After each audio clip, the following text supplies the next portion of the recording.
Okay, so today is about the notion of anomie, and anomie seems to be a very simple notion. Anomie means the state of normlessness, and therefore it's very easy to interpret. It looks like it is very easy to interpret anomie. I will show that's far from the case. In fact, Durkheim has a pretty complex notion about abnormalities in the transition to a market economy, in the transition to modernity. But before I do so, let me come back to the issue of the division of labor in Durkheim.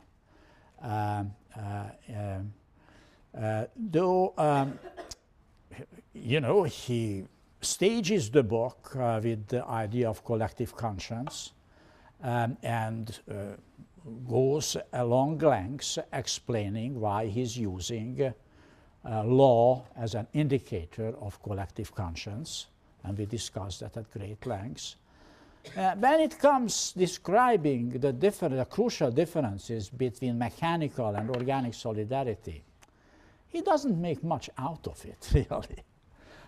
What drives the analysis of this distinction, right? Pre-modern and modern societies, to put in other words. The crucial criteria is actually the division of labor. What drives the story is the division of labor. So in this sense, in fact, I think Durkheim can be understood as being greatly inspired by Adam Smith, right? Who also saw evolution of human societies, as you recall, as a gradual evolution of the division of labor. Durkheim just does not offer such complex or sophisticated periodicization of societies, right? Hunting, gathering, and animal husbandry, and agricultural and commercial. He just makes this bipolar distinction between mechanical and organic. But if you ask, well, yes, there is a difference in the legal system, but what is fundamentally different is the division of labor, right? Mechanical solidarity has little division of labor based on similarity of the actors in the society. Organic solidarity has a great deal of division of labor and a great deal of the similarity of the action. And this is puzzling because the question is, if it is such a high level of division of labor and such a great diversity, where on earth solidarity will come from, how we hang together. So that's, I think, we should appreciate how important the division of labor for Smith from Durkheim was. By the way, in some ways, even the early Marx in the German ideology also tried his periodicization of society with the division of labor. So I think this is also the influence of Adam Smith. So I think there is a clear Adam Smith impact on the work of Durkheim on the types of solidarity. There is also another issue I would like to mention. I pointed out that how important, right, Montesquieu was for Durkheim, and it's obvious. He acknowledges his debt to Montesquieu. Start the book with collective conscience and the notion of and law as the best empirically observable indicator of this collective conscience comes, of course, directly to Montesquieu. But there is another less frequently noticed impact of Montesquieu on Durkheim, and that makes actually Durkheim a very interesting author for us today. As I mentioned, he primarily has an impact today with his later work as the cultural analyst. But in his early work, he responded to another stimulating idea of Montesquieu, and that is the interaction between social system and the environment and the ecological system. I mean, I went at some lengths in the lecture on Montesquieu to show how important it was and how unique Montesquieu's contribution was, and how important it is for us today, though he made it in a very naive way. Durkheim actually has a much more sophisticated and complex understanding of the relationship between environment and society, and the type of solidarity and the division of labor in society. Unfortunately, this is a sort of a neglected element in Durkheim. Too bad, because in fact, you know, the problem of environment and studying environment should be a central issue in economics, political science, sociology, and anthropology. And it is not quite as central as it should be, especially, I think, in political science and sociology and anthropology. The study of environment is too narrowly focused on environmental social movements. Well, Durkheim has a different interesting take, which I think should inspire social researchers, be they economists, political scientists, sociologists, or anthropologists. What is it? Durkheim, in the division of labor, has a core of an idea what one can call the ecosystem, right? He sees an interrelationship between the physical environment, the size of population which lives in this physical environment, the technology which is used in this environment and the division of labor, and the type of social organization what we have, what kind of social solidarity you have. Let me just put this on the blackboard. I think this is rarely noticed. You will rarely hear in Durkheim's lectures or rarely read about this when you read about Durkheim. So the idea is that you have the environment, you have the population, you have technology, and you have social organization. And this constitutes a system, right, which interacts with each other.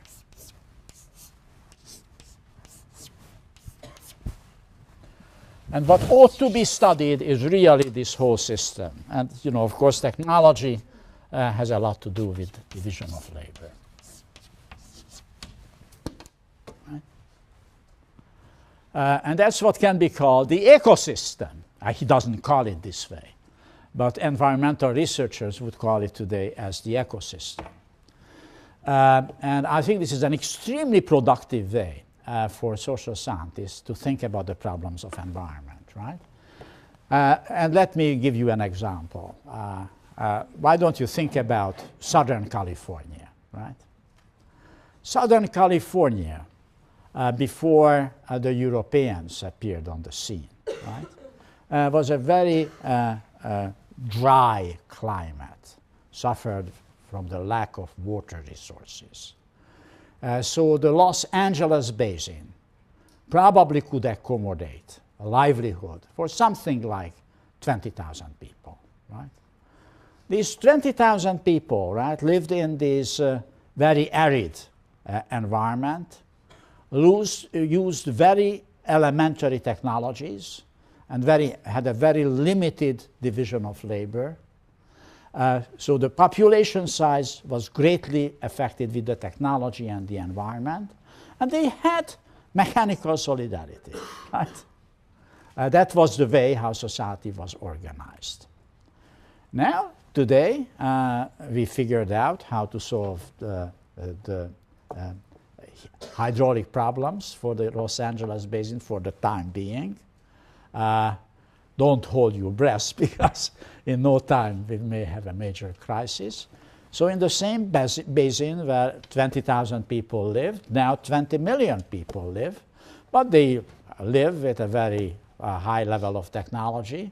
We successfully pollute the air, which is hard to breathe in downtown Los Angeles during a hot summer day, right? And we have, of course, organic solidarity operating, right? Large. So, and we, manage to screw the environment, thank you, quite nicely, and we keep doing it. In no time, the LA basin will be uninhabitable, right? That's why I think it is interesting to think about this Durkheimian idea of ecosystem, how it interacts. As I said, it would offer you a very rigorous, right, scientific framework to study the interaction, right, between social organization, the demographic problem, the technological issues, right, and its relationship, how we can live if we can peacefully with the environment. Anyway, it's just a backdrop because to show again the centrality of the division of labor for Durkheim. Now, today I will talk about anomie, and anomie is one of the abnormal consequences of the division of labor. This is one of the troubling aspects of Durkheim's work, the whole idea of abnormality or social pathologies. And he has been criticized about this a great deal. How do we know what is abnormal, and how on earth can we tell what is the normal state of society? Pathology does assume, right, that social researchers has some way how to judge what is the healthy condition for society.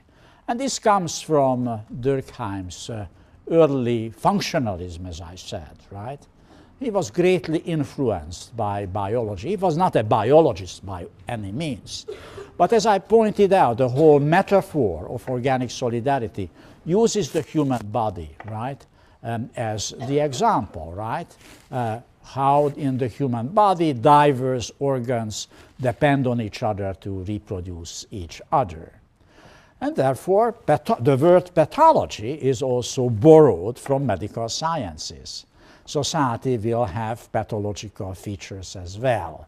And there are abnormalities in society, and somehow believes that social researchers will be able to establish what abnormality is and what pathologies are. This is, I think, troubling for most social scientists, right? Because we seem to have some commitment to at least value-neutral type of analysis, right? In which we do not label necessarily phenomena out, right? We know labeling theory, you may have heard about it. You label something as criminal or abnormal simply because it's probably unusual in society. But what was abnormal in one society may become absolutely normal in another society. So you have to be extremely careful, right, with the notion of normal and abnormal. Let's say being gay until fairly recently was seen, except antiquity. But for most human societies and most cultures, being gay is seen as a kind of abnormal behavior. Today, very few people will think about this, at least in a country like the United States, that somebody gay is abnormal, right? So what sexual behavior is normal or abnormal depends on the times, right? It's really not the job of the social scientist to be able to decide, what kind of sexual behavior should be called normal or abnormal. The best we can do, why on earth some people call some sexual practices abnormal and others normal? Why is there differences in a society, accepting some kind of sexual behaviors and not others, right? That is a question what social scientists could study. Anyway, this is, I think, clearly a problem for contemporary social scientists with Durkheim's work. But anyway, he did believe that he is capable to show that some abnormal development do take place. He was especially, as I pointed already in last lecture out, on the transition from mechanical to organic solidarity. And when that happened, then pathologies could emerge. And again, put it into the social context. Durkheim is writing in the 1890s and early 1900s. He's in Bordeaux, and then he's moving to Paris, the city of the sin, right? And he sees all the signs of social pathologies, right? Alcoholism and homelessness and prostitution and theft and crime, which was inexistent or much later in rural France just a couple of decades ago. So he's confronted, right, with massive phenomena which is being seen as abnormal or pathological, and he identifies them as the results of the transition from mechanical to organic solidarity. Well, pathologies can have two different roots. What we normally understand from Durkheim, that he identifies pathologies from the absence of rules. That's what the term anomie refers to. But interestingly enough, I have the citations for you, and if you have read the text carefully, you found the citations as well. He actually also does consider that pathologies can also result from the overregulation, right, of too forced division of labor. I think it's very intriguing to see this, because we normally counterpose Marx's theory of alienation and Durkheim's theory of anomie, as Durkheim is complaining there is not enough regulation in society, while Marx is arguing there is too much regulation in society. And I will give you a number of citations now from Durkheim, which actually will show that the difference between Marx and Weber is not such gigantic as we initially might have thought, or generally would assume. Durkheim is quite sensitive to some of the Marxian analysis, even to the Marxian notion of alienation. He doesn't use the term, but gets very close to it. So let me just move on further and talk about pathologies which are coming from the absence of rules. Well, and I will briefly say this interesting idea that, in fact, division of labor can be the source of solidarity. As I said, this is counterintuitive.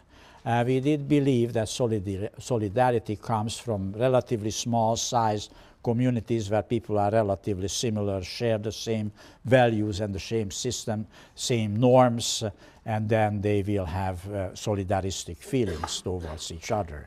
When people are very different, they are competing on the marketplace, they are strangers in the cities, they don't know each other, they subscribe to different values, or they even don't know what values they should obey because they are confused. They just left the village and ended in the big and sinful city, and they don't really quite know, can I do here anything? Is there any control over me or none? It's all up to me what to do. Even stealing is all right. Selling my body is all right. I see other people who do that. Why don't I do it? They are not being caught. I probably will not be caught either.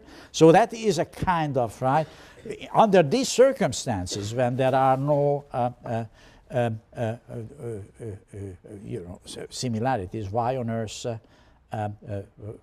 will be solidaristic? We don't know other people. And we have these stereotypes that, in urban industrial society, we are not solidaristic, right? this is the usual stereotype. You say, you go to New York City, right, and there is somebody who is dying on the streets, and other people are just stepping over that person, right? Who cares? You can die on the street, and there will be hundreds of passengers going by and let you die. It's actually not true, right? If you ever have seen anybody, feeling ill in Times Square, I mean, there are usually a lot of people who rush to it and say, "Are you all right?" or that kind of stuff. But anyway, but you know the stereotype, right? So usual stereotype about cities. Anyway, so it's puzzling why a society which is so different, anonymous, and such a high division of labor can be solidaristic. Then he defines various pathologies. And interestingly, pathology one sounds very similar, very close to Marx. Well, there is crisis in the system, and there is increasing class conflict, and this class conflict is pathological. And the second one, well, and it again something which is not all that different from old Karl Marx. Division of labor can be too excessive, and too much division of labor can lead to pathological consequences. And finally, his unique contribution that pathology can come from the lack of regulation, and that's what he calls anomie. Now let me work on this and also the concept of anomie a little more. So here it is, the division of labor as a source of solidarity, right? He said, well, normally the division of labor produces social solidarity. But it can happen that there are the opposite results, right? So therefore, he said, when we know when division of labor creates social solidarity, then we will be better equipped to figure out when actually social solidarity has pathological consequences. And as you can see from the citation, he directly cites the medical metaphor, right? Here, as elsewhere, pathology is a precious ancillary to physiology. So you start with physiology of society. You identify when it works normally, and then you will be able to show when it is pathological, right? That's the fundamental idea. And this is in a way how he tries to get off the hook of the problem that he actually capable to tell what is pathological. All right, now the first pathology is actually about class conflict. He said, well, and I think Marx would not have been particularly unhappy with this citation, right? As labor becomes increasingly divided, there are commercial crises, there are bankruptcies, there is hostility between labor and capital, and then all these conflicts become more frequent, right? Well, in traditional societies, in mechanical solidarities, well, these class conflicts were rare and unusual. Well, today, they are not all that unusual. And he uses the term working class, right? He said, part of the working class do not really desire the status assigned to them, right? Well, not quite a theory of exploitation, but certainly an expression that too high level of division of labor, in absence of other, can create intense class conflict, which is a pathological consequence of high division of labor. Then he goes on and he writes about excessive division of labor. Well, he has not read the Paris manuscripts, which was not published, of course, for 14 more years after he died. But, yeah, you have read the Paris manuscripts, and you can see these interesting parallels. The individual will isolate himself in his own activity. he will no longer be aware of the collaborator who work at his side on the same task. He has even not longer any idea at all what the common task consists. Is not that miraculous? He could not have the faintest idea that a work called the Paris Manuscripts exists, right? And here, what is being described is getting very, very close to the idea of alienation, right? And in fact comes very close to the Marxian notion of alienation, not the Hegelian one. The Marxian notion, because he roots it into excessive division of labor. Too much market, right? Too much competition creates this situation. So I think this is miraculous, and very often, you know, these sentences are kind of skipped over as a kind of throwaway line by Durkheim. It isn't. It is very important to identify what his unique contribution is, and this is indeed the emphasis that a pathology can occur out of the lack of regulation, and lack of regulation means anomie. Well, he said, well, it is not necessary for social life to be without struggle. Struggle in itself is not that bad at all. The role of organic solidarity is not to abolish competition, but to moderate it, right? Well, I just want to remind you, this in a way reminds us to Adam Smith, right? His sympathetic theory of human nature, right? Unlimited competition is not right, right? Unlimited egoistic behavior is not right. We have to be sympathetic to the other person, right? We are struggling for recognition by others, right?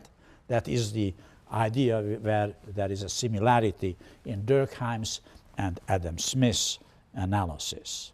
But then he continues. But in some cases, and this is crucial, the regulatory process which moderates competition either does not exist at all or not related to the degree of development of the division of labor. It is insufficient. There are either no regulations or not enough regulations. If then division of labor does not produce solidarity, it is because the relationship between organs are not regulated, and this is what I call anomie, right? And again, you see the social context. This is exactly coming from the empirical reference point. Rural young people get on the train and that get off the train in Gare Lazare, Saint-Lazare, and then they walk into the street in wild Paris, the sinful city of Paris, and they are lost. Suddenly their value system, what they were told back home in the village, collapses, right? Back in the village, they knew exactly what they are supposed to do. Everybody knew them, and they also knew if they are breaking the laws, right, of the community, they will be immediately punished because there will be gossip spreading around, and get back to home, and mom and dad will exactly hear what you have done on the street, what you were not supposed to do. Now you are in Paris. Nobody has the faintest idea who you are. And even you don't know what other people expect from you, right? It looks like this is the realm of freedom. You can do anything, right? Well, back home in the village, if you were engaged, you better do not hold hands with another partner on the street, right? Because then the gossip will back to your fiancée and to her parents or his parents and your parents immediately, and there will be a scandal. Well, if you are walking on Bull Mish, you can do anything. You can hold the hand of anybody. You can kiss anybody, right? Nobody knows who you are, right? So that's it, you know, that is the problem, right, of anomie, that people enter in a society in which they are lost. Let me just labor a little longer on the idea.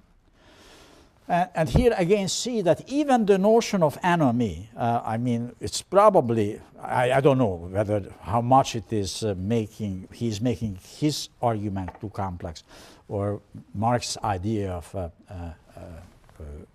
alienation was too complex. But you can see here again some similarities even between anomie and the Marxian notion of alienation. He said the division of labor may reduce the worker to the role of a machine. He's not aware of where the operation required of him are leading, and he does not link them to any aim. Woo. Every day he repeats the same movements with monotonous regularity, but without having any interest in understanding of them. Huh? How interesting, right? That's where in Durkheim's way thinking, the lack of norms or values, the collapse of the value system leading to. And for him, of course, that's a big difference. The solution is to fix the system of values, right? To fix the system of norms, and then you solve the problem of alienation. But he also said that, look, anomie is not an inevitable consequence of the division of labor, right? Well, he has a conception that, you know, division of labor can be forced and can be excessive, right? There must be elements in the collective conscience which moderate, right, the competitive elements of the division of labor. But if those institutions, you know, cultural, legal, moral, ethical institutions are in place, then in fact the division of labor will not produce anomie. It only will produce such if there is no such systems. But then he said, do not read me as a romantic. I don't want to idealize the village community where these boys and girls and Gare Lazare are coming out of the train, right? I don't want to send them back to the rural village. I'm not advocating a return from organic solidarity to mechanical solidarity. All that I'm showing under what circumstances there are pathological consequences, right, in organic solidarity. And therefore we have to find the proper medication, the proper cocktail of drugs by which we can cure this disease, right? That is the key idea. Well, and now another very interesting argument, which is usually neglected in reading Durkheim. He said, look, there are pathologies in society which are coming from over-regulation and forced division of labor. Well, this is already in the division of labor, but a crucial text is, in fact, the so-called second introduction into the division of labor. Durkheim received a lot of criticism of the first edition of the division of labor, was criticized of being too conservative politically, and that's when he wrote the second introduction to the division of labor. And if you are interested at all in Durkheim, you have to read the second introduction, the introduction to the second edition of the division of labor, because here he tries to offer some quote-unquote progressive solution to the problems of anomie and the nature of solidarity in organic societies, how to overcome the problem of class conflicts in modern society. And there his idea is that really these solidarities, this is the idea he develops in the introduction to the second edition, that we are becoming solidaristic within our professions. These are the professional organizations in which we will find our identities and solidarities. So he actually sees the good society as evolving into multiplicity of professional organizations in which people fit into this professional environment and do have a strong professional identity and solidaristic attitudes towards the profession. This is a radically different idea, from the market. It's not dealing with markets, not messing up with the markets, or not messing up too much with the markets, to put it this way, professional organizations, if they are effective, they do mess up with the markets, American Medical Association does mess up because it's a kind of trade union, which makes sure that the doctor's interests are being particularly represented. Anyway, this is the second introduction. But what is interesting in this citation is that he said, well, pathology can emerge actually from excessive level of regulation or forced division of labor. And he introduces another notion here, and this is fatalism. So there are these two different pathologies of modern societies. One is emerging in the transition from mechanical to organic solidarity, given the absence of commonly shared values, and that's anomie. And there is another possible, on the other end of the scale, you have too excessive regulation, and then people become fatalistic because then they think there is nothing what they can do, Anomie is when you can see anything goes, I can get away with anything, Or you are desperate, because you don't know what on earth you want to do with yourself. Fatalism is when you think, well, I have no control over my life. I am over-regulated, And then you become fatalistic. It doesn't matter. Nothing matters because it's over-regulated. Okay. Now let me just very briefly compare these three ideas of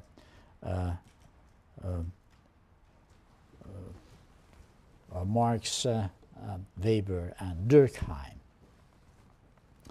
Well, I hope I did not confuse you too much with some of the citations, which are quite counterintuitive, but it's important to see the sophistication of the analysis.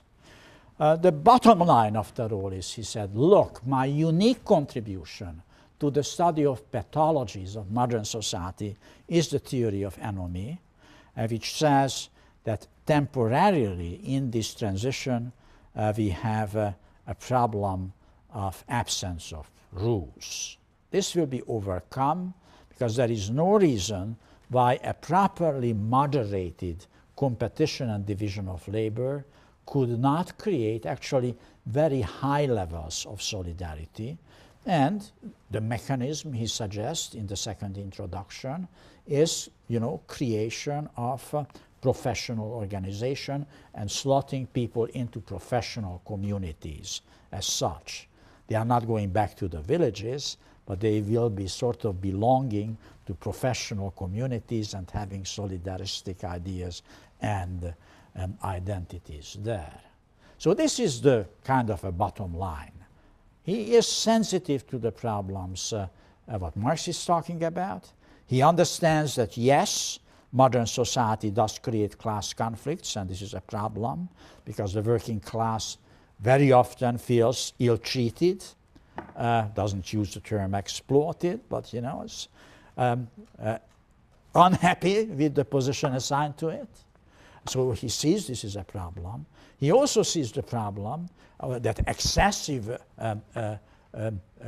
division of labor may create a sense of, it doesn't use the term, but really what he means, alienation, right? And he also is quite aware that too much regulation also can create a pathological state of mind, fatalism. But the major contribution is, as I said, Anomie is insufficient regulation in society. This is his unique contribution. Well, alienation, as we have seen, is more like fatalism, right, in Durkheim. It comes from too much regulation. And then we have Weber's notion of disenchantment, right? The loss of the enchanted garden. This is all coming, you know, the kind of mood or feel, the human condition under modernity, right? These are three different takes. For Weber, it is the loss of magic, right? In a way, the conversion of the dense and all-sided, you know, human relationships into instrumental relationships.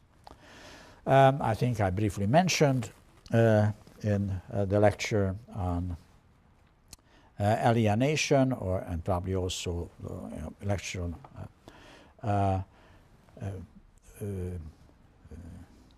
Weber, that this is actually very similar to the ideas of George Lukács, who was a Marxist philosopher and who developed the theory of reification.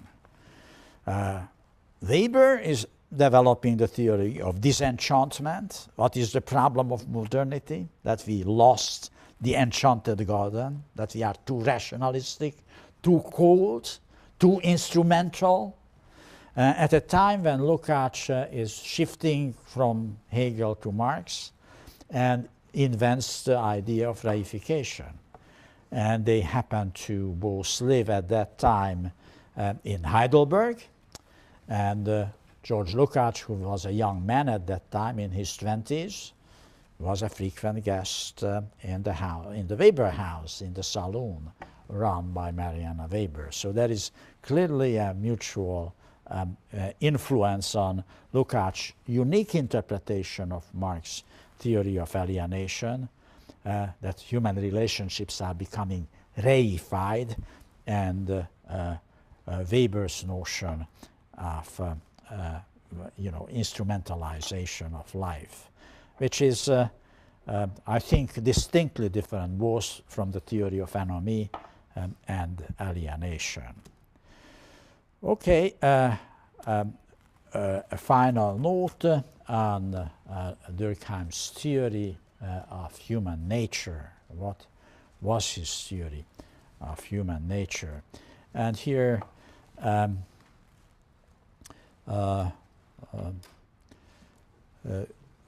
we can see a sharp distinction between Marx and Weber. Marx, mainly following Rousseau's line, basically believed that he did not have the notion of a state of nature any longer. By the mid-19th century, people got tired and get rid of it. But he used the term species being. What is the essence, human essence? Well, he said, essentially humans are fine. It is the society which is the problem, not the individual. So this is exactly, the Rousseauian inspiration in Marx. Society corrupts. In the state of nature, we were good. And Marx even adds, I think I already made this point, but let me underline one more time. He goes beyond Rousseau, because Rousseau saw the noble savage, as an individual who has to be brought into society. At that point, Marx disagrees with Rousseau. He sees we were born in society, we are social by nature, right? So we are not only good, but we are also social. And it is society which corrupts us, which creates us egoistic individuals who will compete with each other and will kill each other, right? This is exactly the opposite, right, of Hobbes, and a big step beyond Rousseau's theory of human nature. Now, Durkheim is actually much closer to Hobbes in his notion of human nature, because he believes, right, that social pathologies emerge when there is a vacuum of control over people. That's when you have crime and suicide and prostitution and whatever. And therefore, he had a skeptical view of human nature. Unless we are controlled, then we can be evil, right? That is the fundamental issue, right? What you have to fix is making sure that individuals develop the proper value system. Thank you very much, and have a wonderful Thanksgiving break. Yeah, see you the last week of the semester. Okay, so today is about the notion of anomie, and anomie seems to be a very simple notion. Anomie means the state of normlessness, and therefore it's very easy to interpret. It looks like it is very easy to interpret anomie. I will show that's far from the case. In fact, Durkheim has a pretty complex notion about abnormalities in the transition to a market economy, in the transition to modernity. But before I do so, let me come back to the issue of the division of labor in Durkheim. Though, you know, he stages the book with the idea of collective conscience and goes along lengths explaining why he's using law as an indicator of collective conscience, and we discussed that at great lengths. When it comes describing the crucial differences between mechanical and organic solidarity, he doesn't make much out of it, really. What drives the analysis of this distinction, right? Pre-modern and modern societies, to put in other words. The crucial criteria is actually the division of labor. What drives the story is to show how important it was and how unique Montesquieu's contribution was, and how important it is for us today, though he made it in a very naive way. Durkheim actually has a much more sophisticated and complex understanding of the relationship between environment and society, and the type of solidarity and the division of labor in society. Unfortunately, this is a sort of a neglected element in Durkheim. Too bad, because in fact, you know, the problem of environment and studying environment should be a central issue in economics, political science, sociology, and anthropology. And it is not quite as central as it should be, especially, I think, in political science and sociology and anthropology. The study of environment is too narrowly focused on environmental social movements. Well, Durkheim has a different interesting take. which I think should inspire social researchers, be they economists, political scientists, sociologists, or anthropologists. What is it? Durkheim, in the division of labor, has a core of an idea, what one can call the ecosystem, right? He sees an interrelationship between the physical environment, the size of tried, his periodicization of society with the division of labor. So I think this is also the influence of Adam Smith. So I think there is a clear Adam Smith impact on the work of Durkheim on the types of solidarity. There is also another issue I would like to mention. I pointed out that how important, right, Montesquieu was for Durkheim, and it's obvious. He acknowledges his debt to Montesquieu. Start the book with collective conscience and the notion of and law as the best empirically observable indicator of this collective conscience comes, of course, directly to Montesquieu. But there is another less frequently noticed impact of Montesquieu on Durkheim, and that makes actually Durkheim a very interesting author for us today. As I mentioned, he primarily has an impact today with his later work as the cultural analyst. But in his early work, he responded to another stimulating idea of Montesquieu, and that is the interaction between social system and the environment and the ecological system. I mean, I went at some lengths in the lecture on Montesquieu, division of labor. So in this sense, in fact, I think Durkheim can be understood as being greatly inspired by Adam Smith, right?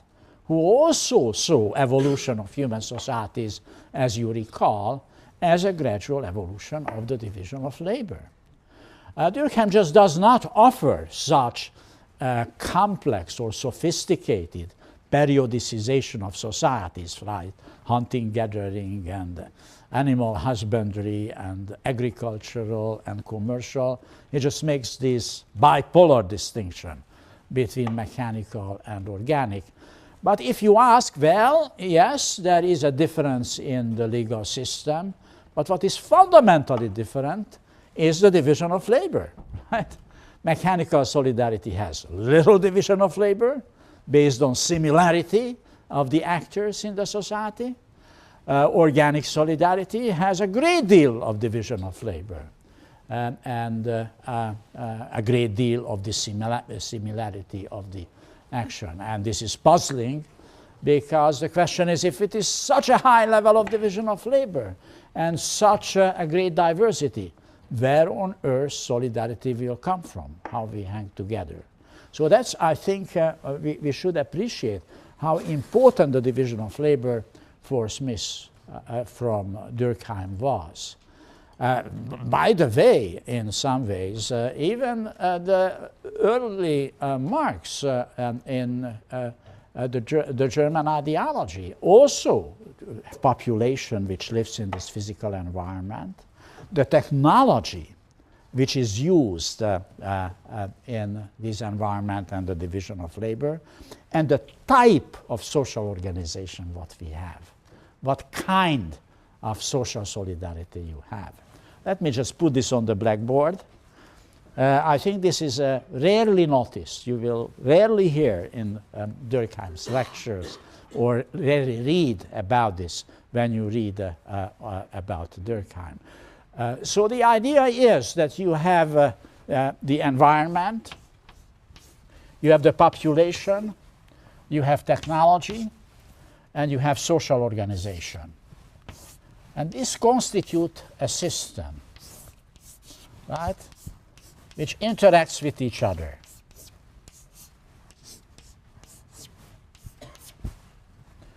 And what ought to be studied is really this whole system. And, you know, of course, technology has a lot to do with division of labor. Right? And that's what can be called the ecosystem.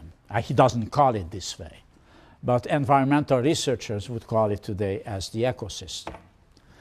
And I think this is an extremely productive way for social scientists to think about the problems of environment, right? And let me give you an example. Why don't you think about Southern California, right? Southern California, before the Europeans appeared on the scene, right, was a very